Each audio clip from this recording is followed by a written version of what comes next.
(2023년 10월 4일) 이정훈입니다. 대법원장 후보자 이균영 국회 비준 동의안 야당은 부결시키겠다고 합니다. 야당이 승리를 하겠죠. 이게 승자의 저주가 될까? 아니면 민주당이 다시 힘을 내는 전환 국면이 될까? 궁금합니다. 자, 근데 지금 날짜는 정해져 있습니다. 10월 6일 날 동의안 처리를 합니다.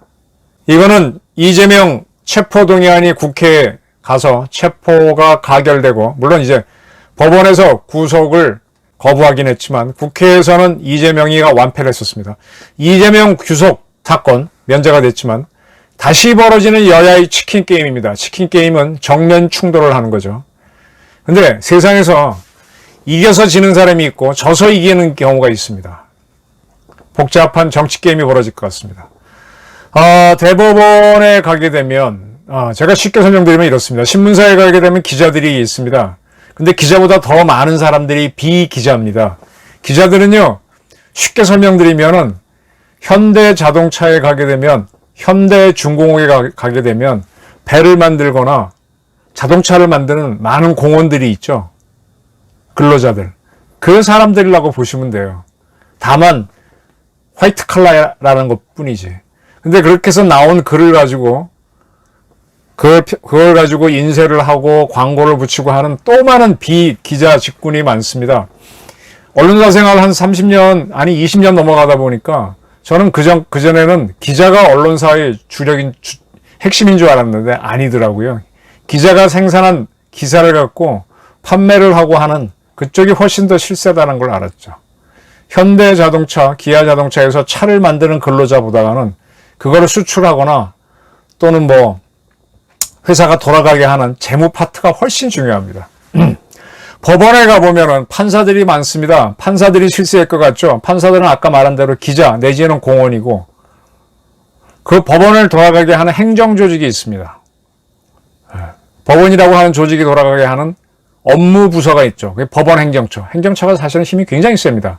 현재는 대법관 한 명이 법원 행정처장을 겸하는데, 이 법원행정처가 지금 국회를 다니면서 이균영 대법원장 좀 인준을 해달라 라고 하면서 이번에 이제 임기가 끝난 김명수 전 원장의 사법정책을 개선할 것이다 라는 이런 설명서까지 돌리고 있습니다.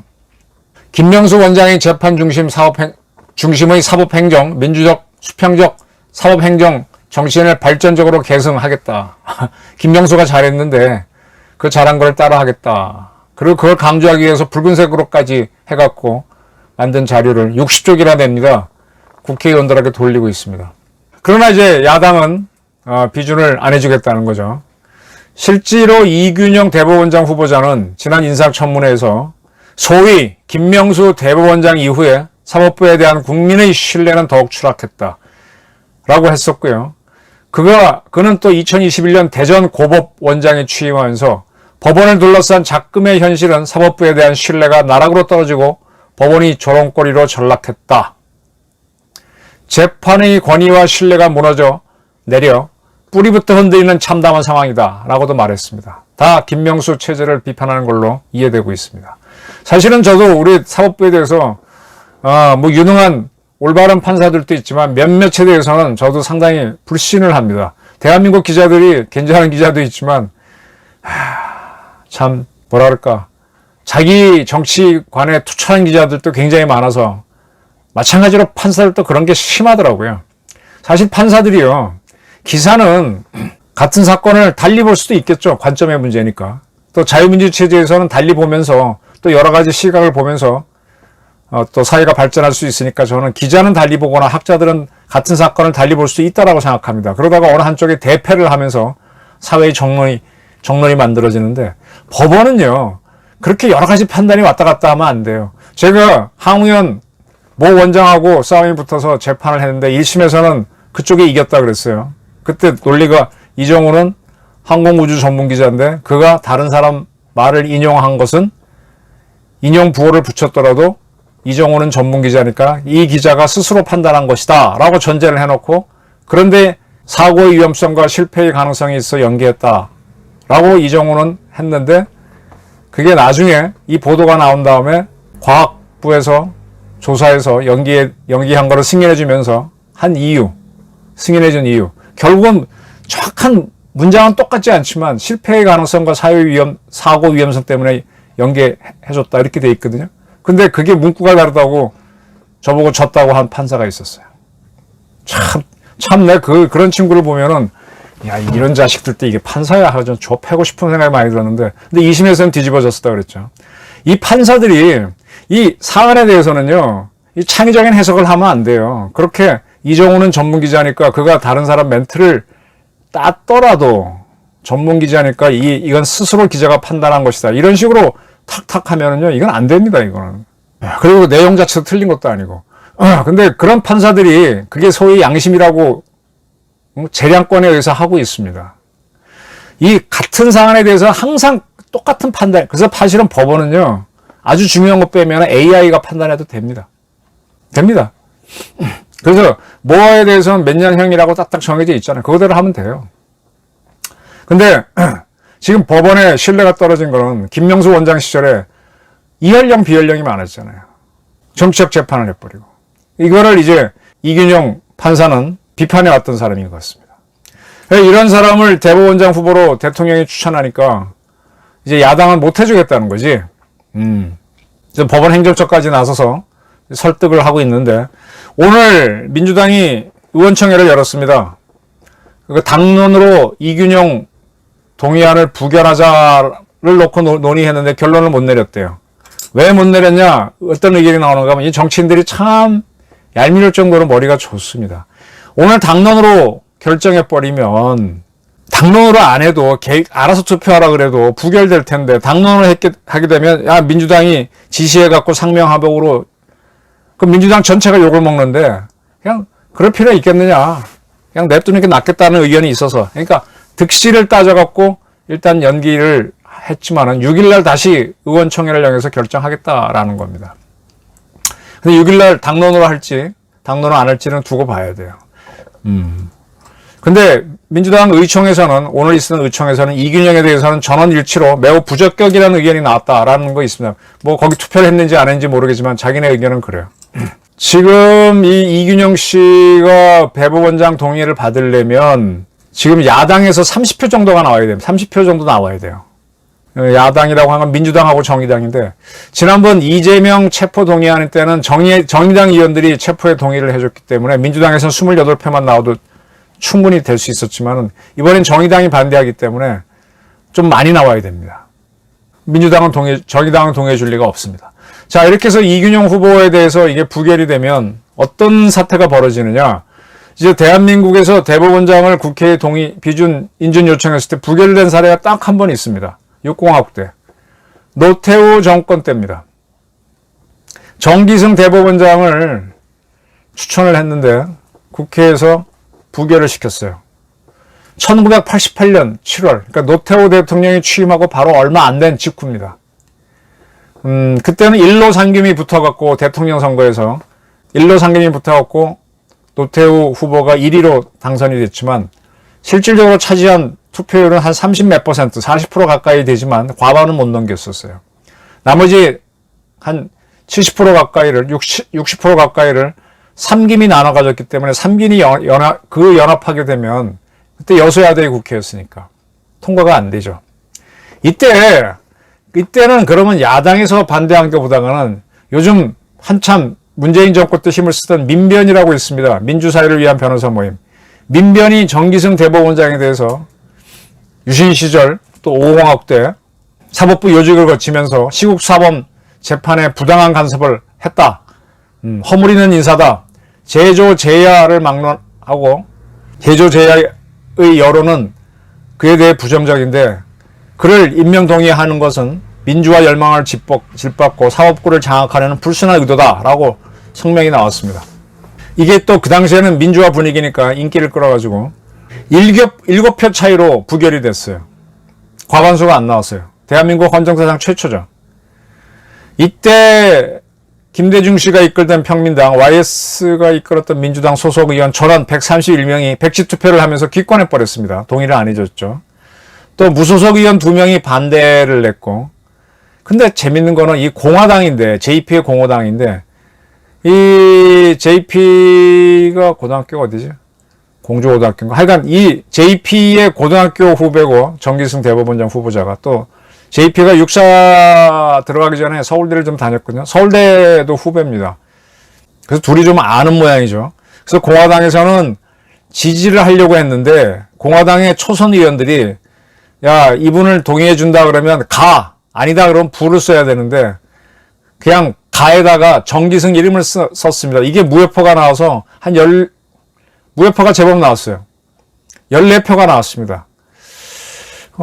그래서 안 됐다는 설도 있고 뭐도 있는데 어쨌든 간에 과반의 7표가 모자라서 그때 여당 공화당에서는 여당과 그때는 여당이 무슨 당이었나? 민정당이었나?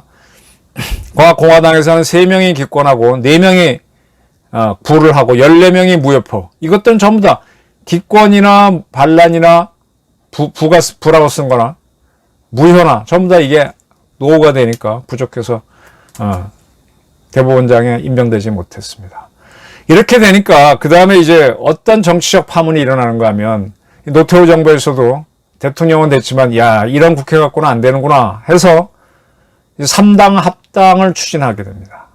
이제 김대중 정당만 빼고 김영삼 정당하고 김연필 정당하고 합당해서 민자당을 만들게 되죠.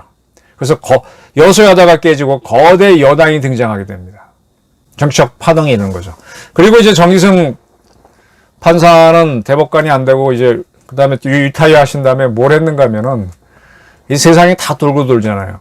이 노무현 씨가 대통령을 할 때 그때 민주당 뭐 추미애 이런 사람들이 있던 그 민주당에서 노태우 대통령을 탄핵합니다. 그때 탄핵을 했을 때 국회에서 이제 국회가 이때 검사가 되는 거죠. 그때 이제 국회에서 대리인으로 즉 변호사들을 이제 의뢰해서 탄핵 소추를 하죠. 그때 정기승 이때 변호사가 참석해서 노태우 탄핵하기 위한 그런 일을 했고 2017년 박근혜 대통령이 최순실 게이트와 관련해서 탄핵 심판을 받을 때 박근혜 대통령을 위해서 변호인을 했었습니다. 이분께서는 그 후로는 확실하게 정치적으로는 보수로 갔던 것 같습니다. 이렇게 정치적 요동을 치는 거죠. 한번 부결을 하고 나면. 똑같이 이번에도 민주당이 앞장서고 정의당이야 그렇다 치고 해서 이걸 부결을 시켜놓으면은 이재명 구속 면한 거 그건 물론 유창훈 판사가 하긴 했지만 이런 것들이 윤석열 정부에 영향을 끼쳐서 더 강한 정책이 나오게 되죠. 이렇게 되면 뭐가 벌어지느냐? 정면 승부가 충돌이 벌어지죠. 이 이재명을 다시 다시 또 구속 청구를 할 것이냐, 재판할 것이냐. 여기서 이게 정치학에서 말하는 치킨 게임이 벌어집니다. 서로 정면으로 양보 안 하고 부닥치는 거죠. 기차 레일이 있어요. 근데 양쪽에서 기차가 오는 거야. 옆으로 빠져나갈 수 있어. 빠져나간 사람은 지는 거예요. 이 치킨 게임을 잘하는 게, 최근까지 북한이었죠. 핵전쟁 하자고 막 일심불사로 들어오면은 문재인 정권 같은 거, 노태우 정권, 노무현 정권 싹 피해가죠. 그래서 우리가 국력이 월등히 센데도 지는 겁니다. 꽝 부닥치면 북한은 망하고 우리는 한 반이 부러지겠지만 반이 죽는 게 아쉬워서 피하는 거죠. 치킨 게임으로 덤벼갖고 힘없는 사람은 치킨 게임밖에 할 수 없어요. 키 작고 힘이 없으면은 그냥 정면으로 상대방의 급소를 한 방 치는 쪽으로 해서 이겨야지 제대로 붙으면 지잖아요. 테러를 해서 뭐 어떻게 한다든지 알카이다처럼 그렇게 덤비는 게 치킨 게임인데 이제 미국은 그걸 다룰 때 이제 어떻게 하느냐 테러와의 전쟁도 하고 뭐 그렇게 해서 이제 결국은 잡아버리죠. 지금 이제 치킨 게임으로 갈 것이냐 말 것이냐 이것도 민주당도 고민을 해야 돼요. 갔다가 나중에 이제 총선과 뭐 이런 거에서 거센 반격을 받으면 이 지도부가 또 와야 될 수도 있으니까 머리를 쓸 겁니다. 이 치킨 게임이 근데 윤석열 대통령이 지금까지 쭉 보게 되면 계속 이렇게 돌이켜보면요. 처음에 김건희 여사에 대해서 쫄리다 아니다 어머니하고 돈을 도이치모터스 어쨌다 그다음에 양평 고속도로까지 그렇게 떠들었지만 물론 대통령 영부인이고 하니까 유리한 면도 있지만 지금 줄리라는 건 사람 생각도 안 해요. 줄리는 애초부터 좀 이상한 거였고, 아니었던 거였고, 그래서 이 보면 윤 대통령이 그런 이야기 다 들으면서도 부부 사이에 아무 문제도 없고, 저게 뚝심이에요. 이 판사를 볼 때는요, 그 리더의 뚝심과 힘을 봐야 되는데, 물론 추미애랑 다툴 때도 보게 되면 뚝심이 대단한 거 보였지 않습니까? 저런 양반들이 치킨 게임에 굉장히 강합니다. 이재명이는 자기 문제로 코너에 몰랐을 때 단식을 들어갔잖아요. 이게 뭐냐? 약자 코스프레 한 거죠. 그리고 단식 갖고도 안 되니까 자기 체포동의안 부결시키다라는 그런 글을 페이스북에다가 올려놨죠. 그게 약자예요, 약자. 아주 강한 것 같지만은 저는 이재명은 기본적으로 겁쟁이다 이렇게 보고 있거든요. 그런데 그런 이재명이 이끄는 민주당하고 윤석열 대통령을 중심으로 한 여당이, 지금은 여당이 표가 적지만 뚝심 대 뚝심으로 붙이면 누가 이 치킨 게임이 누가 잘하겠느냐. 지금 윤 대통령은 이재명이 여당 후보일 때도 0.73%포인트 이긴 적이 있습니다. 그전에는 뭐 존재감도 없던 사람이었는데.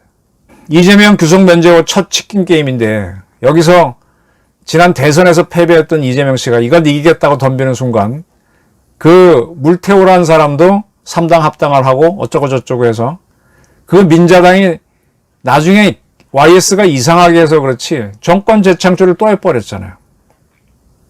YS 김대중 걔는 계속 이렇게 아웃사이더로 그렇게 되거든요. 그래서 이균영을 대법원장으로 부결시키는 게 승자의 저주가 될 수도 있습니다. 민주당한테는. 그러니까 여기서 이제 타협이 필요할 텐데 타협은 내가 보기엔 윤 정부가 그렇게 잘 안 해줄 것 같아요. 왜냐? 벌써 그 해병대 대령 그 최상병 사망 사건에 대해서 그걸 패스트 트랙으로 조사하겠다 국감 뭐 이렇게 올려놓고 하니까 계속 강성으로 가는데 부닥쳐서 그때는 이기지만 나중에 진 사람이 대표적으로 김영삼 정권이죠. 궁금합니다. 이재용 부결 민주당한테는 승자의 저주가 될까 전환 국면이 될까. 이 치킨 게임 이겨야 하나 져야 하나. 이게 어떤 정의를 전제로 하게 되면 치킨 게임 할 때는 두려움 없이 갈 수가 있는데 정의가 아니라 자기 이익을 염두에 두고 치킨 게임 하게 되면 머리가 복잡해서 정면 충돌을 못하고 해도 득실만 따져서 하기 때문에 나중에 무너집니다. 그래서 정치에서는 굉장히 중요한 게 정의인데 뭐 일반 사람들이야 뭐 자기 이익 쫓아가고 안 된 사람 도와주는 그 정도의 정의면 되지만 이 부르주아 출신들이 모여서 국민을 위한 정치를 한다, 국익을 위한 정치를 한다 할 때는 정의를 상당히 봐야 됩니다. 그 관점에서 이균영 대법원장 동의안 부결 또는 가결 지켜보시면 민주당이 앞으로 어떻게 될까가 예측이 될 겁니다. 네, 긴 해석이었는데 경청해 주셔서 감사합니다.